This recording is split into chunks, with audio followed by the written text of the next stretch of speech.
Radiações eletromagnéticas. Esse é o tema da aula de hoje e eu sou a professora Rafaela Lima. As radiações eletromagnéticas, elas super estão no nosso cotidiano.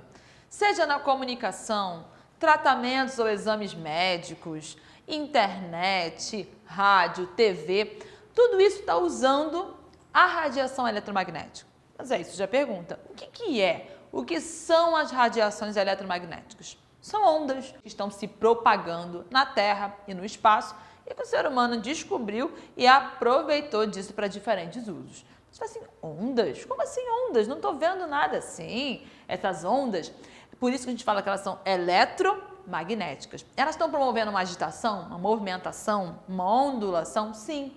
Mas o campo dessa oscilação é no campo da eletricidade e do magnetismo. Sabe o ímã? Gente, eu não estou vendo, mas eles estão se atraindo, estão se repelindo. Pois é o magnetismo. Então, quando uniu-se os estudos da eletricidade e do magnetismo, chegou-se a algumas conclusões a respeito dessas ondas. Então, vamos à definição. Ondas que se propagam no vácuo, então mesmo lá no espaço, no ar, com uma velocidade muito grande, altíssima velocidade. Que velocidade é essa? A famosa velocidade da luz. 300 mil quilômetros por segundo. Então, é muito rápido. Elas resultam da liberação das fontes de energias elétricas e magnéticas e estão espalhadas por todo o planeta e pelo espaço. Agora, elas são perigosas? São tranquilas? Como é que é isso? Essas ondas, não falei, então elas formam ondas, elas se movimentam aí tanto no vácuo quanto no espaço. Então, mesmo onde não tem, tanto no vácuo quanto no espaço, é ótimo. Tanto no vácuo, lá no espaço, quanto aqui na Terra, onde tem ar, onde tem atmosfera. E elas estão se movimentando e essas ondas, elas têm uma característica. Elas vão ter uma frequência, aqui representada por esse azulzinho. O que é a frequência? É o número de oscilação, o quanto que ela oscila. E essa onda, tem lá uma onda do mar, né? Olha aqui, eu fiz uma imagem aqui de uma onda. Ela pode ter um comprimento. Então, repare, algumas o comprimento dela é bem largão e algumas ondas, olha aqui, o comprimento dela é estreitinho. Então, a gente acaba classificando essas ondas dessa forma, pela frequência e pelo comprimento. Aí você repare que eu vou ter aqui as chamadas ondas baixas, você vê que a frequência não é tanta, olha só, são ondas longas, ondas grandes, frequência baixa e um comprimento bem grandão. Eu vou ter aí ondas de rádio, micro-ondas. Repare que eu estou tendo um aumento dessa frequência e o comprimento da onda está ficando mais estreitinho. Infravermelho, luz visível, ultravioleta, até que eu chego na radiação gama. Radiação perigosíssima. Repare, olha isso. Eu tenho um comprimento estreitinho e muita frequência. O que isso vai influenciar para a gente, para os seres? As radiações ondas, as que têm aí uma baixa frequência, ondas de comprimento maior, a gente classifica elas como radiação não ionizante. Por quê? Porque o grau de agitação não é tão grande. Então, ela não agita a ponto de arrancar elétrons, arrancar moléculas dos seres vivos, causando danos a eles. Então, são as que a gente vai conviver. Rádio, ondas de TV, como é que chega essa informação para a gente?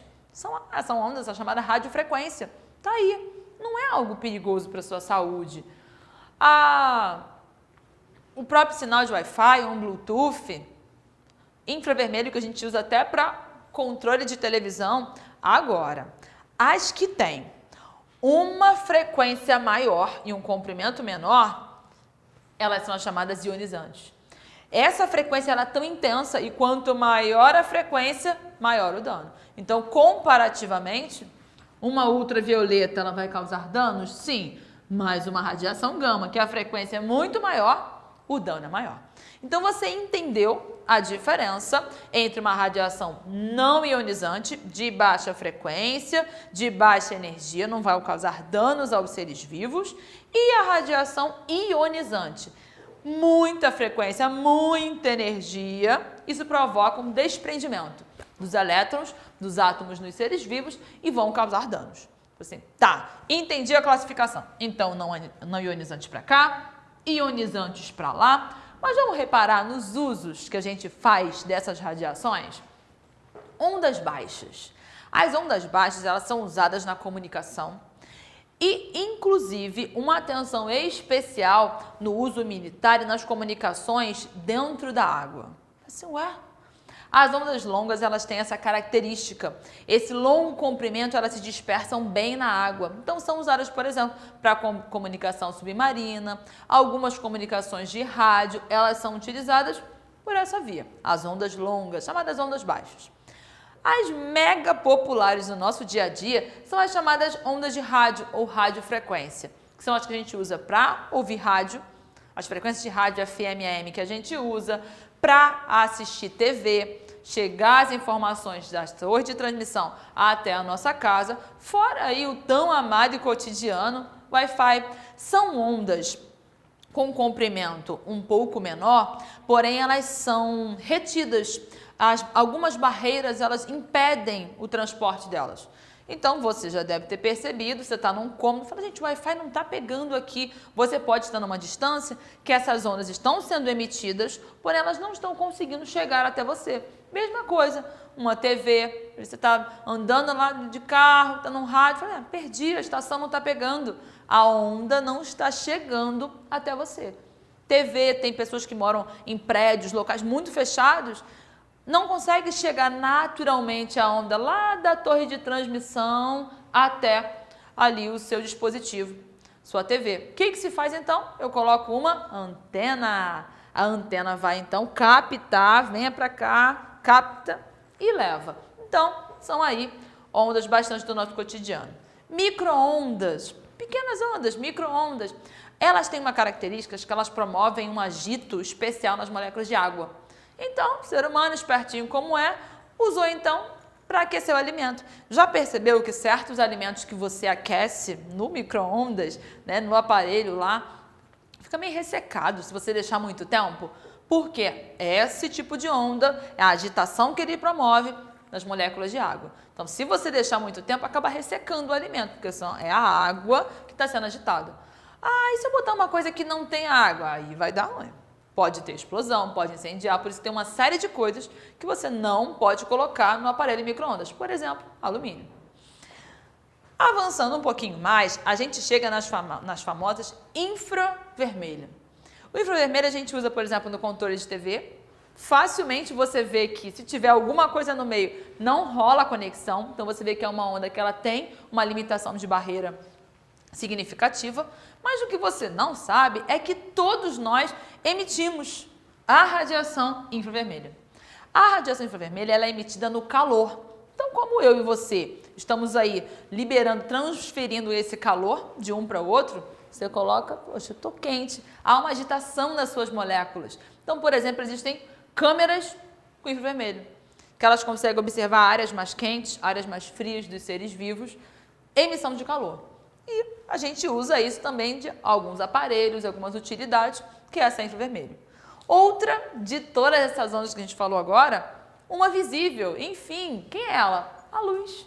O que seria da nossa visão sem a luz? A luz, ela é uma radiação eletromagnética.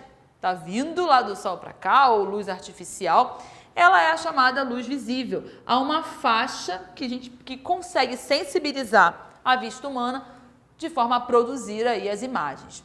Então, você repare, a luz visível, ela tem diferentes frequências, o que estimula nos dando a imagem diferentes cores. Abaixo do vermelho, que é que tem uma frequência aí um pouquinho menor, a gente chama de infravermelho. Infravermelho não dá para ver. A luz visível, eu estou vendo. E quando eu passo disso, eu chego então na ultravioleta. O violeta está aqui, ó, a cor. Passei da violeta, eu tenho a ultravioleta. Enxergamos a ultravioleta? Não.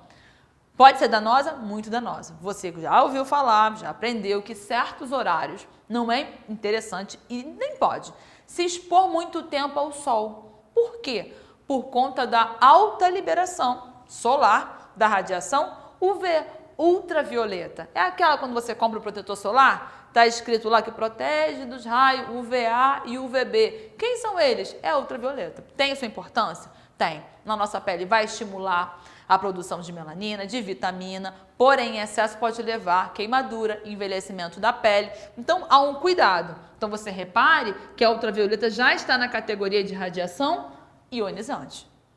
Ah, então não posso pegar sol. Imagina, claro que você pode e precisa, todos nós. Mas a intensidade, o horário, afinal, é uma radiação ionizante. Por isso a gente usa o protetor solar, para nos proteger do dano. Afinal, repare, olha a frequência, já está bem maior. Chego então no raio-x, a frequência é muito maior. Você com certeza já fez um exame de raio-x na sua vida alguma vez. Ela consegue, essa radiação ela é emitida e ela consegue ser retida nas superfícies sólidas. A gente usa, por exemplo, para fazer exames ósseos, verificar se teve alguma fratura, ou verificar como está o seu pulmão, se tem uma secreção excessiva, identificar, por exemplo, uma pneumonia. Algumas utilidades para esse raio-x.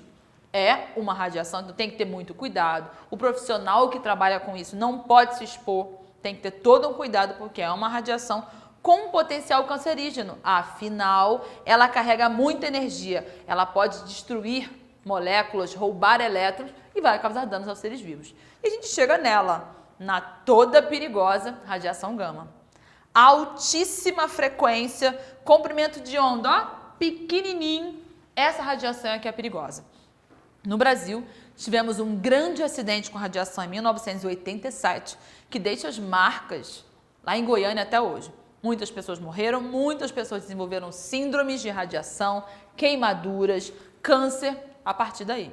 E um dos maiores acidentes do mundo foi o acidente de Chernobyl, onde uma usina nuclear sofreu uma explosão. Essa radiação ela começa a se propagar e causa danos por muitos e muitos e muitos anos.